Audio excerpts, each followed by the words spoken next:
Hey,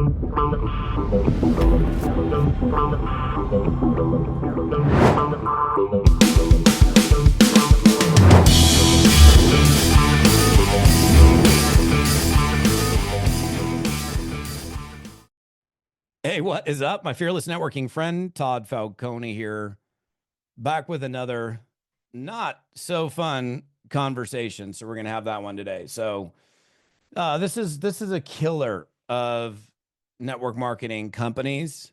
And honestly, this messaging is more for owners than it is for distributors. But I think both people need to hear this message.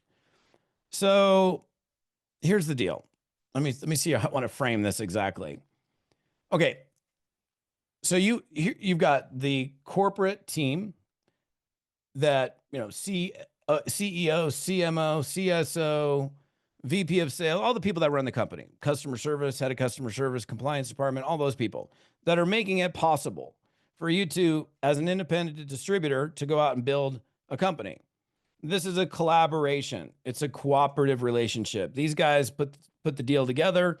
They run the company. They pay the checks, hopefully on time and accurately. And then the independent distributor that signs up as a rep, they go out and they make the sales and they build the teams and they do all that stuff. Okay, that's the relationship, right? Now, here's where the problem exists, is when companies don't listen, where there's a problem and key leadership is saying, hey, this is a problem, and it doesn't get addressed, or, oh no, we're going to get to it. We got it handled. And it never gets handled, or it's months and months later. Owners need to realize this problem. And it's not, but let me say this, it's not every company that's got this problem. Okay. There are some extremely well-run companies where there is a fabulous relationship between the sales force, the independent reps, and the company and all that's going on there. But then there are companies where, I don't know, it's like they either don't get it. Honestly, sometimes when you have owners who've never been there and done it, they've never been in the field, so they don't really understand and can't really fully relate to all of the challenges and all the amazing stuff that happens by being a person in the field. I kind of fit into an interesting role because I come from the field. My entire career was not in corporate, but as a speaker, trainer, and strategic coach, if you will, I have had the opportunity of being in those boardrooms, meeting with corporate, being many times a liaison between the distributors and the corporate team. And a lot of times what happens is leaders, if they don't feel like they're being heard, and let me also be clear, it's just not anybody can go to the company and complain. I mean, there's always people that are going to complain, but the company does not need to listen to every single person that is issuing some kind of complaint or challenge or frustration. But however, those that are producing volume, those that are in the trenches, those that are working the business every day, that are building something, and those individuals are experiencing headwinds, whatever those headwinds might be, and they communicate that to the corporate team, and they say, "I will get to it," or either they ignore it completely, which is terrible. Okay, now I no longer have trust in you. And the thing you have to understand, everybody needs to understand this, everything rises and falls on trust. The moment you begin to lack in trust in another person or entity, it's over. And so if you don't trust the company, you're done. Really. I mean, it's as simple as that. You're like, okay, now I'm going to wait and see. I'm going to back off and I'm just going to wait and see what these guys do, because I'm not really entirely sure I can trust these guys anymore. And same thing, like as an upline, your team needs to trust you. They need to know that if you say something, you do it, that you have a degree of reliability, that, your word is gold. And if it's not, this is not hard stuff, but I guess it must be, because some people just simply can't do it. But little things like, okay, look, I'll say this real quickly. Communication to me is key to success in everything. Spousal relationships with your kids, relationships with your team, from corporate to field, and on and on and on. and failure to communicate. Like I know a company, for example, they changed their they changed an ingredient in a product, which completely changed the flavor profile. Which, I mean, this product had been there for a long time. They didn't communicate to the field, hey guys, we're changing this ingredient. All of a sudden, complaints start coming in. Hey, we've been on the same product for 5 years. It tastes totally different. What's up here? Oh, and we didn't change anything. They lied to people. And it's like, when somebody takes something every single day for a long period of time, you get used to what it feels like and tastes like, and then all of a sudden it's different. It's different. You can't hide it. And so there, boom, loss of trust. Or, yeah, I mean, again, I can sit here and like come up with examples. You're working with a company, and then they just change the comp plan. They don't have like a meeting with the core leadership that it's going to impact, have a discussion about it. Honestly, I've seen companies do this where they don't even go in and let's see what this comp plan change will make on the existing checks that are in there before we actually make the comp plan change, because then we realize, oh my gosh, it just collapsed checks by 35% overnight. I wonder what's going to happen there. Well, people are going to bail. They're going to go someplace else. So I think people at corporate should be a little more flexible. Some are. And if you're a corporate person looking at me, you're like, I'm flexible. It's not, and I'm not saying everybody does this, but there are enough companies that they don't even realize why they're losing people. It's like, it's not because of the shiny new product or this compensation plan. And the reality is, I've talked about this so much. I mean, most comp plans pay out within probably 10 percentage points of one another across the board with almost every single network marketing company. So proclaiming you have the greatest compensation plan is not really true. It might be good for you. You might enjoy it, but making those kind of statements, highly inaccurate. And yeah, I'll get off that soapbox for a second. But an owner should really realize the damage that's done when people lose faith, trust, and confidence in you and your decision making. If you clearly communicate with the field, if and again, you got to be careful, because it's not like you got 20,000 active distributors in a company. You can't sit there and communicate with 20,000 active people, but you can most certainly maintain communication with the key people that are leading the 20,000.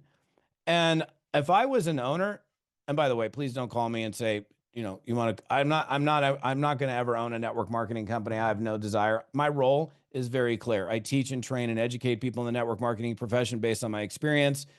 I act as a very powerful liaison between corporate and the field. That's another thing. I have companies that get me on retainer, and I work with the company. I'm kind of like the in-between between the distributors and corporate. And so that's another role that I've played and I continue to play. But the important thing that you all have to understand, again, and I'll repeat myself purposefully, everything rises and falls on trust. So if you're doing anything where there are seeds of doubt that are planted, those things don't need fertilization. They don't need water. They just grow and infest on their own. If you ever had a garden, you know what I'm talking about. They just come up and choke your plant. They don't even need help. They just get up there and do it.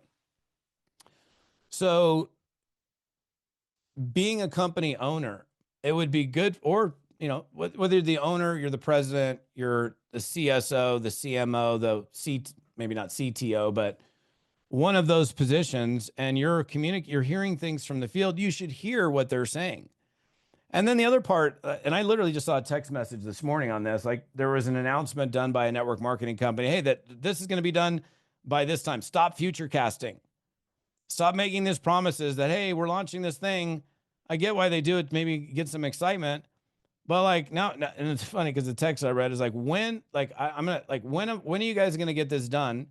Because I've seen it said multiple times. I'm getting tired of telling my team that it's coming, but you guys continue to delay it. Why say it at all in the first place if you don't know the actual date that you're going to launch whatever you're going to launch? It's better to keep it a surprise and know that you're going to be able to launch it then get everybody excited about something, because the excitement goes up, and then when it doesn't happen, it wanes. Think about this, like that's how you create disappointment. You over promise and then you under deliver.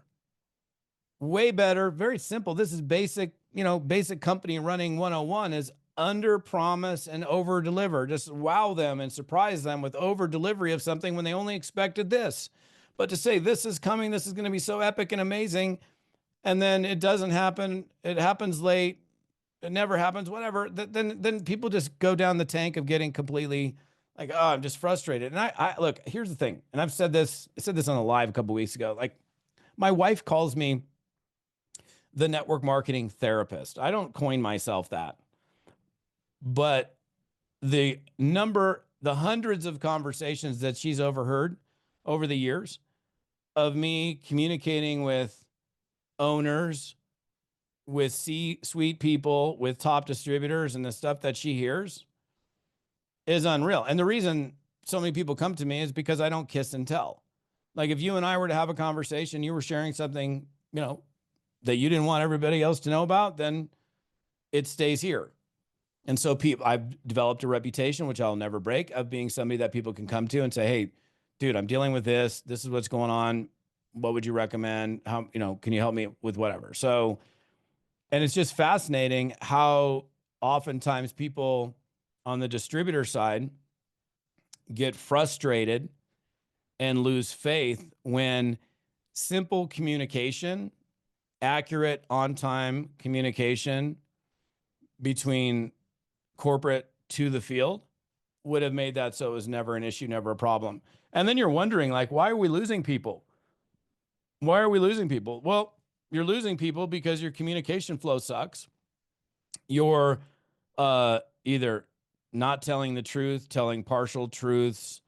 And again, I'm not saying this is rampant. It's not rampant, but I've had enough experience consulting, coaching, working with people to see that it happens more than it should. And so, again, you can clearly tell that this message is mostly aimed towards owners and those that are running companies. And I'm just trying to help you out. Like, do you want your company to fail? Of course you don't want your company to fail. Nobody starts a company with the intention of it failing. And like, even like here's another one. Like, I know it's a scenario that happened a while ago where you had a company where people were in previous companies, had always made money in the previous companies. Then they came to this company. They couldn't make any money. They could not get the ball moving. Then they left and went to another company and they crushed it. And yet the owner never went, we've had a lot of really good people come in here. They made money in everything they did before. They came here, they didn't make any money. Then they went elsewhere, they made money. Maybe we should figure out why it's not working. Maybe I should go to the top distributors in the field, get the top 10, top 20 people in a room. Let's have a conversation. How can we improve this? Is there any leaks in the boat, if you will, that you can see? How can we make it easier for people to come in here and duplicate and create success? What are we missing here? I think the top distributor force would be so excited to be able, like, hey, are you really open? Because I'll tell you exactly what's going on here. And they would. But then oftentimes, and I've seen this happen, the moment you voice your opinion, you're blasted. You're not part of the cool kids club anymore because you spoke up, which is exactly why people end up coming to me. Or one of the reasons why people come to me is because they came to their company, the company didn't listen, or they just blasted them, or like, oh, now they're being ignored. Now their calls aren't being taken, whatever the situation is. And all they were doing was trying to express what is a continuous and ongoing challenge or problem that keeps repeating itself over and over again. Them, as the independent distributors, they can't fix it because those are decisions that are being made at the corporate level. And so they did communicate, nope, now you're not part of the cool kids club. We ain't taking your calls anymore. However that ends up. And then now they're pissed, they're hurt, they're frustrated. And ultimately they'll end up leaving. And then you wonder, why did they leave? Gosh, I thought everything was so good. Well, you didn't listen to them. And again, I'm not suggesting you guys, owners that are listening to this, I'm not suggesting you need to listen to everybody, but you need to listen to the key people. Or if you have that problem or challenge, bring me in. No, I don't want a job. I'm not interested in working for your network marketing company as an employee, but you can most certainly get me on a retainer and have me come in and be that liaison between the field leadership and corporate. And then the cool thing about that scenario is the person that's issuing the complaint, just so you know, I'll tell you this straight up right now. If distributor A comes to me, this is the issue. This has been a serious ongoing issue, has never been resolved. And I bring that to you and you're like, well, which distributor told you that? I ain't going to tell you. You will never hear me tell you, because then that's a broken promise. Then the trust is broken and the deal is over for Todd. But I most certainly could be very helpful in that scenario if you're wanting to have more free flow of communication between your key leadership and corporate. Who knows? You might be in a situation, you're running a company and you're an open book. And when there's a complaint, it's actually heard, you resolve it in the time frame, the fastest time frame you possibly can, and everybody's happy. But it doesn't always happen that way. So yeah, I think this is kind of like a little hidden, silent killer of network marketing companies. And yet again, I get to talk about something that most people don't want to talk about. It's not all rah and fun and yay, this is great. Let's talk about the serious stuff. Somebody's got to do it. All right. So YouTubers, what's up, you guys? I love my YouTube family. My people that are on my podcast, listening to me on audio, driving down the road, at the gym, going on a walk. Appreciate you guys as well. The rest of the conversation is taking place at my website. Love to have you come on over here, toddfalcone.com/episode 334. That's this episode, TODDFALCONE.com/episode 334. I welcome your comments, whether it's on YouTube or at my website. Love to hear from you guys. Network marketing is amazing. Let's do a better job of making it even more amazing by not having us versus them, but this collaborative experience like it should be. We'll see you next time.